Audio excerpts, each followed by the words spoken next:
Welcome to Ms. Mojo, and today we're counting down our picks for the top 10 worst America's Next Top Model makeovers. Number 10. Cassandra Jean's Mia Farrow cut. One of the most iconic haircuts in cinema has to be Mia Farrow's pixie cut from Rosemary's Baby. In theory, it was great style to replicate on a model with such a strong bone structure like Cycle 5 contestant Cassandra Jean, but the Southern beauty pageant queen was devastated over losing her long locks. I can't play with my hair. She went along with the cut and the dye job initially, but when they wanted to cut another inch off, she absolutely refused, saying that she didn't want them to change her too much. It seemed like a weird hill to die on considering most of her hair was gone anyway, but she stuck to her guns and was sent home.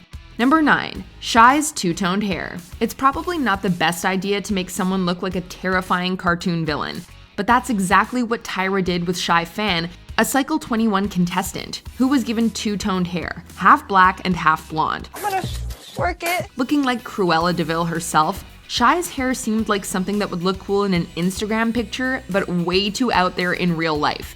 Number 8. Laura's Patriotic Makeover. Nothing is ever subtle on reality TV, and many times people take things too literally.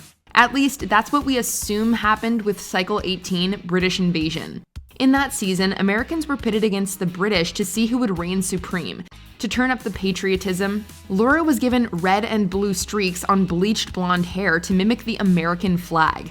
The thought process behind it might have made the tiniest bit of sense, but the chunky streaks looked weird, amateurish, and definitely did not scream top model. Number 7. Maritas' Horsetail mullet. During the Cycle 10 makeovers, Tyra kept the girls in the dark about what makeover they were getting. When Marvita sat down in the hairdresser's chair, she was surprised to see hair extensions nearby. I was like, okay, I see some weave. Okay, this must not be my table. Only then did Tyra reveal in a pre-taped segment that she would be getting a horse mane hair weave, a style Tyra admitted to making up. Tyra even neighed when she gleefully revealed Marvita's makeover inspiration. The result was less of a horse mane and more of an 80s hairband mullet. It looked ridiculous, and not even Marvita's strong features could pull it off. Number 6. Phil's Jesus extensions.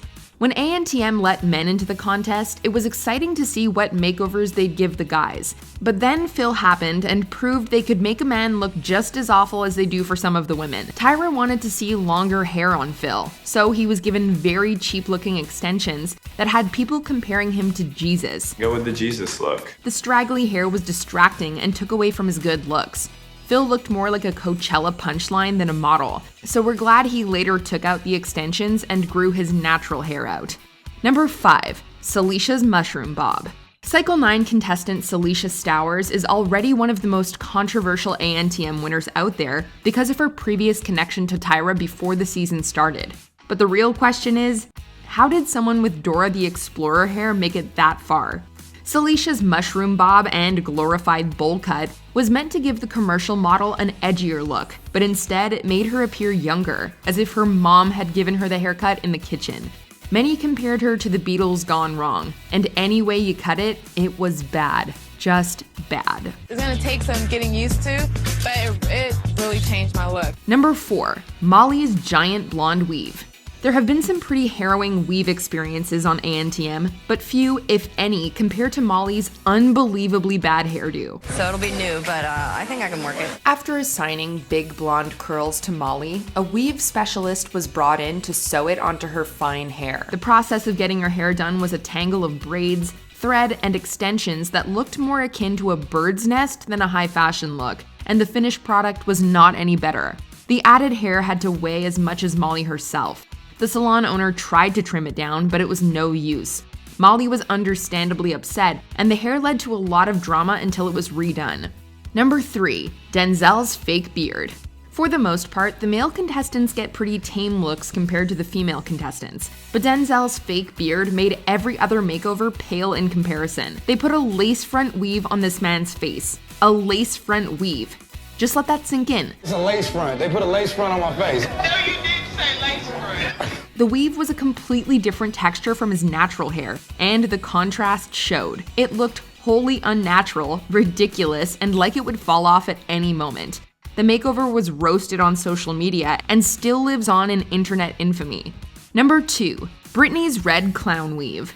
Unfair or not, big red hair often brings up associations with clown hair.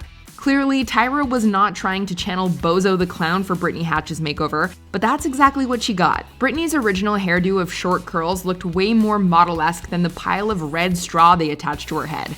The hair was brittle-looking, frizzy, and puffy, and it clearly looked like a weave, which defeats the purpose of getting the hairstyle professionally done. Number 1. Chelsea's widened tooth gap.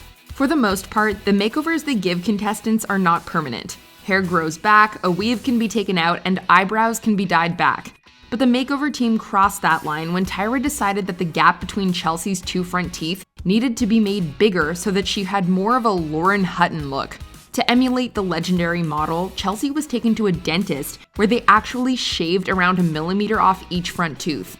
While we like the idea of accentuating someone's unique trait, this was a bridge too far. Competition's so big and intense and the stakes are so high that I take it really seriously.